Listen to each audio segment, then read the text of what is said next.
بسم اللہ الرحمن الرحیم۔ دوستو بھائیو، موت ایک حقیقت ہے جس سے ہر انسان کو گزرنا ہے۔ کل نفس ذائقۃ الموت وانما توفون اجورکم یوم القیامۃ فمن زحزح عن النار وادخل الجنۃ فقد فاز وما الحیاۃ الدنیا الا متاع الغرور۔ اللہ تعالیٰ فرماتا ہے کہ ہر انسان کو موت کا مزہ چکھنا ہے، اور مرنے کے بعد میں ہر انسان کو اس کے عمل اور اس کے کردار کا پورا بدلہ دیا جائے گا۔ اور جو شخص اعمال کے بدلے میں جہنم سے نکالا گیا اور جنت میں داخل کیا گیا تو وہ کامیاب اور کامران انسان ہے۔ تو کامیابی اور اس انسان کے لیے جو جہنم سے نجات پائے اور جنت میں داخل ہو، تو اس کے لیے حسن خاتمہ اور سوء خاتمہ کا بڑا عمل دخل ہوتا ہے کہ دنیا ہی میں انسان اچھے عمل اور اچھے کردار پر اس کی موت ہو، جس کو ہم حسن خاتمہ کہتے ہیں، کیونکہ حسن خاتمہ ایک ایسا عمل ہے جس سے ہم اللہ سے امید کرتے ہیں کہ انسان وہ اللہ تعالیٰ کی رحمت میں اور اس کی مغفرت میں اور اس کے نزدیک وہ جنت کا حقدار ہوگا، یہ امید کی جا سکتی ہے۔ حسن خاتمہ کی علامت یہ ہے کہ انسان موت سے پہلے وہ ہر طرح کے گناہوں سے دور رہے اور کسی بھی قسم کے معاصی اور فسق و فجور سے وہ پاک ہو جائے، اور عمل صالح جو اللہ تعالیٰ کو راضی کرنے والے اعمال ہیں وہ کرنے والا زیادہ اس کا رغبت اور اس کا عمل اللہ کو راضی کرنے والے اعمال ہوں، اور ہر ان اعمال سے جس کو اللہ تعالیٰ غصہ ہوتے ہیں، ناراض ہوتے ہیں، جس سے اللہ کا غضب ہوتا ہے، ان اعمال سے وہ انسان دور ہو جائے اور اپنے زندگی کے گناہوں پر توبہ اور معاصی پر اللہ تعالیٰ کے بارگاہ میں شرمندگی اور اللہ تعالیٰ سے استغفار، انابت اللہ اس کے اندر پایا جائے، اور وہ نیک کاموں کی طرف اس کی رغبت زیادہ ہو اور بھلائی والے کام کرتا رہے، اور اسی حال میں اس کی موت آئے تو امید کرتے ہیں کہ وہ انسان حسن خاتمہ پر ہے۔ جیسے اللہ تعالیٰ کہ نبی صلی اللہ علیہ وسلم کا ارشاد ہے، اذا اراد اللہ بعبد خیرا استعملہ، جب اللہ تعالیٰ کسی بندے کے ساتھ بھلائی کا معاملہ کرنا چاہتے ہیں تو اس کو خیر کی چیزوں میں استعمال کرتے ہیں۔ فقیل کیف استعملہ یا رسول اللہ، تو اللہ کے نبی سے پوچھا گیا کہ کیسے اللہ تعالیٰ اس کو استعمال کرتا ہے بھلائی کے معاملے میں؟ قال یوفقہ لعمل صالح قبل الموت، کہا کہ اللہ رب العالمین اس انسان کو موت سے پہلے عمل صالح کے توفیق عطا فرماتا ہے، تو اس کی زندگی اللہ تعالیٰ کی توفیق سے صحیح عمل میں، عمل صالح میں، صحیح عقیدے میں گزرتی ہے، تو اسی پر اس کا خاتمہ ہو، تو یہ حسن خاتمہ کی دلیل ہے، اور یہ حدیث حسن صحیح ہے۔ اور اسی طرح سے آپ جانتے ہیں کہ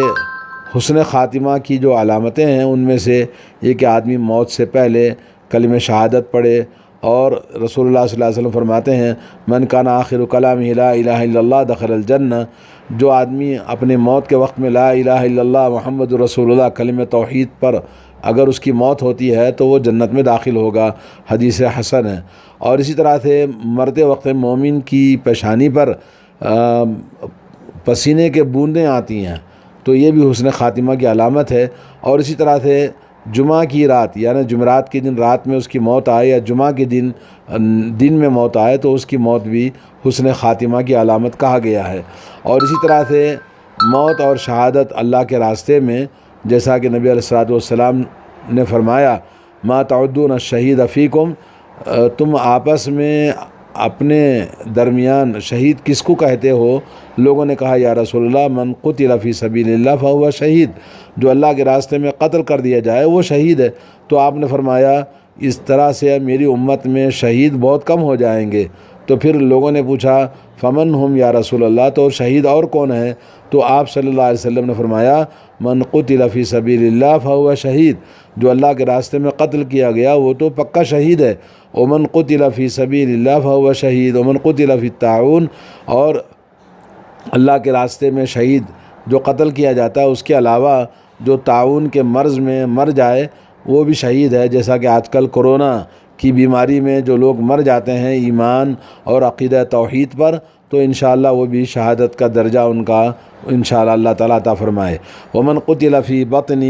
البطن وہو شہید، جو آدمی بیماری مرض میں پیٹ کی بیماری پیٹ کی بیماری، مختلف بیماریاں پیٹ کی ہوتی ہیں، اللہ تعالیٰ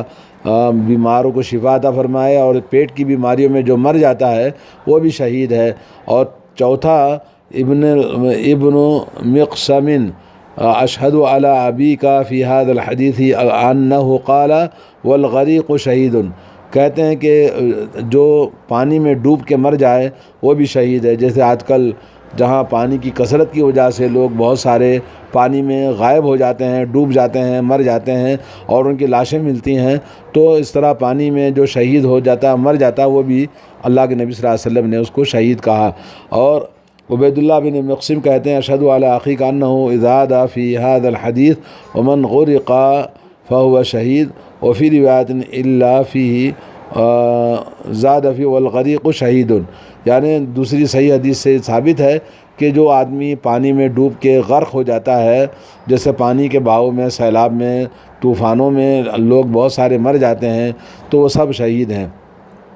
اور اسی طرح سے نبی کریم صلی اللہ علیہ وسلم سے کہ کسی انسان کی نیک کام کے دوران، عمل صالح کے دوران، کوئی نماز پڑھ رہا ہے، کوئی نماز کے لیے جا رہا ہے، کوئی وضو بنا ہے کہ نماز کے لیے راستے میں، یا کوئی بھی بھلائی والے کام، نیک کام تقریر کر رہا ہے، یا یہ کہ کوئی انسان کسی کے ساتھ صدقہ اور خیرات والے کام کر رہا ہے، کوئی بھی نیک کام میں اگر اس کی موت ہوتی ہے تو وہ بھی حسن خاتمہ ہے۔ اسی طرح سے میت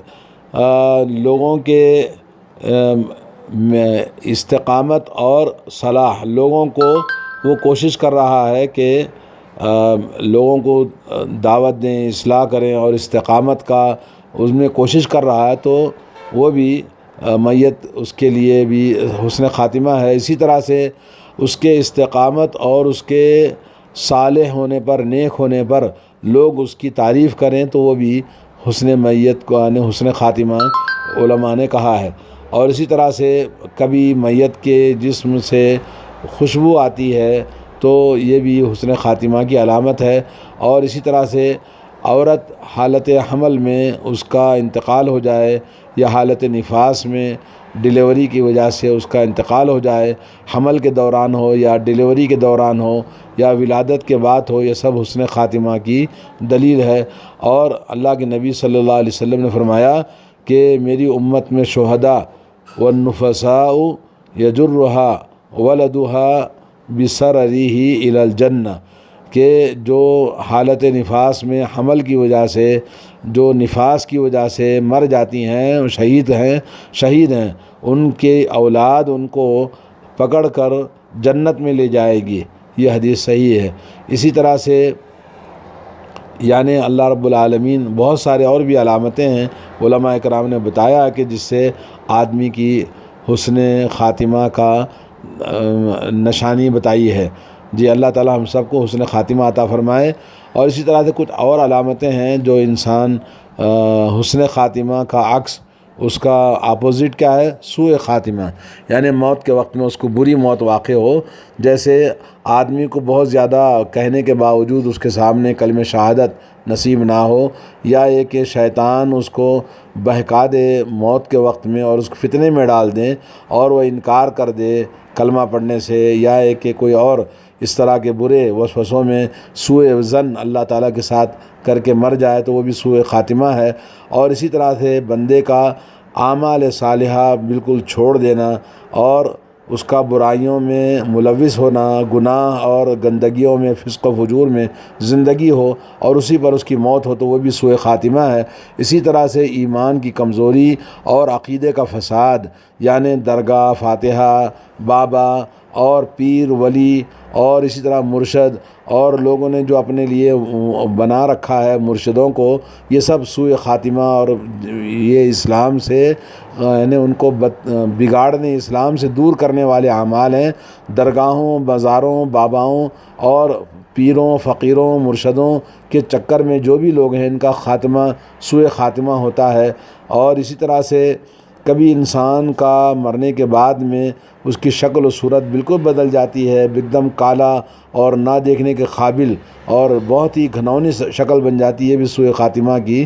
دلیل ہے۔ اسی طرح سے بعض لوگوں نے کہا کہ وہ بندہ اپنا داہنا ہاتھ یا بائیں ہاتھ اس کے شرمگاہ پہ رکھ لیتا ہے اور غسل کے دوران، اور اس طرح کی کوئی نہ کوئی غلط حرکت اس سے ثابت ہوتی ہے، جیسا کہ کہا گیا کہ ایک شخص کی موت ہوئی، جب اس کو کلمہ پڑھنے کے لیے کہا گیا تو وہ اپنی زبان سے گالی بکتا ہے، تو کوئی گانا گاتا ہے یا کوئی اور اس طرح کی بری باتیں الفاظ کہتے ہیں، تو یہ سب سوء خاتمہ کی دلیل ہے۔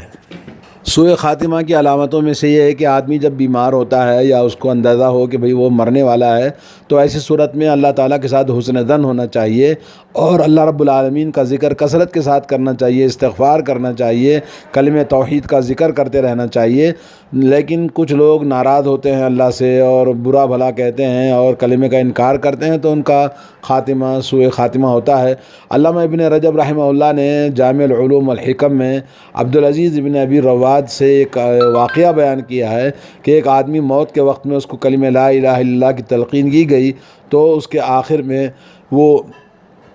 کافر ہو کے مر گیا، اور اس نے جب اس سے بارے میں پوچھا تو کلمہ کیوں نہیں پڑھا کہنے کے، تو وہ شراب میں مست رہتا تھا، تو شرابی آدمی تھا، تو اس لیے کہ شراب اور اس طرح کے کبیرہ گناہوں سے آدمی کو اللہ سے ڈرنا چاہیے، ورنہ آدمی کا سوء خاتمہ ہوتا ہے۔ اور اسی طرح سے آپ کو شیخ عبدالرحیم اور کہتے ہیں کہ مرنے کے پہلے آدمی اللہ تعالیٰ پہ تقدیر پر اعتراض کرنا اور یا برا بھلا کہنا کہ میرے ساتھ ایسے کیا ظلم کیا، تو ایسے انسان بھی سوء خاتمہ پر اس کا ذلت اور رسوائی کے ساتھ میں اس کی موت ہوتی ہے، اور مرتے وقت میں اس کو کلمہ نصیب نہیں ہوتا۔ اور یہ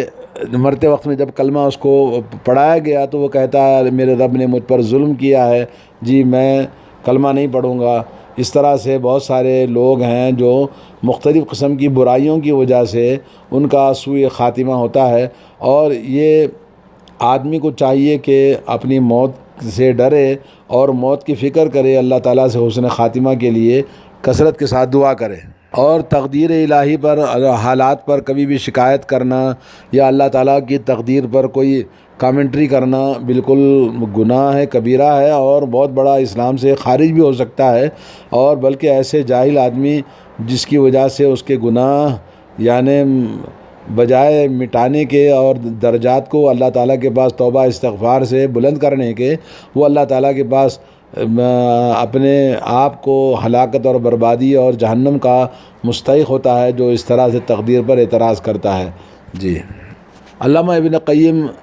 طریق الہجرتین میں کہتے ہیں کہ بہت سارے واقعات موجود ہیں جو انسان ہمیشہ اللہ کے ذکر میں، اللہ کی محبت میں اور اپنی زندگی میں توبہ استغفار میں، عبادات میں رہتا ہے، تو ظاہر بات ہے اس کی جب موت قریب آتی ہے تو اور زیادہ اللہ رب العالمین کی بارگاہ میں جاتے ہوئے اللہ کے ساتھ حسن ظن اور حسن خاتمہ اس کی امید کی جا سکتی ہے۔ اور جو انسان اللہ تعالیٰ سے دور رہتا ہے، ایمان اس کا خراب ہو، گناہوں میں ملوث ہو، فسق و فجور ہو، نمازوں سے دور ہو، مسجدوں سے دور ہو، اہل ایمان سے دور ہو، تو ایسے انسان کی زندگی مرتے وقت میں اور بھی مشکلات اس کی زیادہ ہو جاتی ہیں، اور وہ اللہ تعالیٰ کی بارگاہ میں آنے سے بہت مشغول ہوتا ہے اور اس کا سوء خاتمہ ہوتا ہے۔ تو انسان کو چاہیے کہ اللہ تعالیٰ سے ڈرے اور اللہ رب العالمین ہم سب کی مدد فرمائے، ہم سب کا حسن خاتمہ ہو۔ اور میت کو غسل دینے کے دوران جو سوء خاتمہ کی چیزیں ہیں ان میں سے ایک یہ کہ جب میت کو غسل دیتے ہیں تو اس کا کلر بالکل کالا ہو جاتا ہے، جبکہ وہ انسان گورا چٹا تھا زندگی میں، مرنے کے بعد ایک دم کالا اور سیاہ بد شکل ہو جاتا ہے۔ اور یا یہ کہ اپنے ہاتھ کو، داہنے ہاتھ کو مٹھی پکڑ لیتا ہے گھٹ اور وہ کھولتا نہیں ہے، اور اسی طرح سے یا تو اپنے ہاتھ کو شرمگاہ پر داخل کر دیتا ہے، اور کبھی اس کے میت کے جسم سے بدبو شدید قسم کی آنے لگتی ہے۔ اور اسی طرح سے جب میت کو غسل دینے کے لیے جب لایا گیا تو دیکھا کہ وہ بالکل ایسا خوفزدہ اس کا چہرہ ہو جاتا ہے جیسے بالکل کوئلہ، اور بالکل وہ انسان مرنے کے بعد ایک دم خوف زدہ لاش بن جاتی ہے۔ تو اس طرح سے لوگوں نے جب اس کے گھر والوں سے پوچھا کہ بھئی ایسا کیوں ہوا، تو وہ بتایا کہ یہ نماز نہیں پڑھتا تھا، اگرچہ کہ معاملات میں انسان اچھا ہے مگر وہ انسان نماز نہیں پڑھتا تھا۔ تو اس طرح سے اللہ نے فرمایا ما سلککم فی سقر قالوا لم نک من المصلین، کہ جہنم میں تم کیسے آئے، تو انہوں نے کہا کہ ہم نماز نہیں پڑھتے تھے۔ تو نماز کا نہ پڑھنا، نماز کے لیے جو آدمی کتراتا ہے، دعوت دینے کے باوجود بھاگتا ہے مسجدوں سے، ایسے انسانوں کا عام طور پر سوء خاتمہ ہوتا ہے، کیونکہ نماز نور ہے زندگی میں بھی، مرنے کے بعد بھی۔ اور اسی طرح سے بہت سارے علماء کرام نے واقعات بتائے ہیں کہ قبر میں سانپ نظر آ گیا اور بہت سارے واقعات، لیکن اس کا ذکر کرنے کے لیے وقت درکار ہے۔ لیکن اتنا سمجھنا کافی ہے کہ کافی لوگوں نے گواہی دی ہے کہ ایک تو کہتے ہیں کہ میں نے 100 سے زیادہ میتوں کو غسل کرنے کے بعد میں جب قبر میں دفن کیا تو دیکھا کہ وہاں ان کا چہرہ، ہم قبلے کی طرف کرتے ہیں تو چہرہ پلٹ جاتا ہے، اور چہرہ کتنا بھی قبلے کی طرف کرتے ہیں تو چہرہ پلٹ جاتا ہے۔ کیوں؟ وہ قبلے کی طرف منہ کر کے نماز پڑھنے والا نہیں تھا۔ اسی طرح سے ایک میت کو دفن کیا تو قبر میں ایک قبر، دوسری قبر، تیسری قبر دفن کیا، الگ الگ بدل بدل کے، تب بھی وہ سانپ برابر اس کو نکلتا تھا اور اسی قبر میں اسی کو دفن کر دیا گیا۔ اور اسی طرح سے بہت سارے واقعات ہیں جس میں یہ بتایا گیا کہ قبر میں دفن کرنے کے بعد سانپ نے اس کو یعنی دفنانے نہیں دیا بلکہ آنکھیں میت کو لپیٹ لیا۔ اور یہ تمام چیزیں صرف نماز کے چھوڑنے کی وجہ سے، نماز کے نہ پڑھنے کی وجہ سے، اللہ کے گھر سے بھاگنا اور اللہ کے دین سے منہ موڑنا اور نماز میں لاپرواہی کرنا، خاص طور پر نوجوان جو فجر کی نماز نہیں پڑھتے، جو لوگ فجر کی نماز نہیں پڑھتے، ان کا سوء خاتمہ اور بدترین ان کا انجام دنیا ہی کے اندر اللہ تعالیٰ دکھا دیتا ہے لوگوں کو۔ ان کو سانپ لپٹ لیتا ہے قبر میں، اور ان کی قبر میں بدترین، ان کے مرنے کے بعد چہرہ ان کا کالا پڑ جاتا ہے اور بدترین موت ہوتی ہے۔ اللہ تعالیٰ ہدایت دے مسلمانوں کو، اللہ تعالیٰ ہم سب کا سوء خاتمہ سے محفوظ رکھے۔ حضرت اللہم فاطر السماوات والارض انت ولی فی الدنیا والآخرہ توفنا مسلما والحقنا بالصالحین، وصلی اللہ علی نبینا محمد۔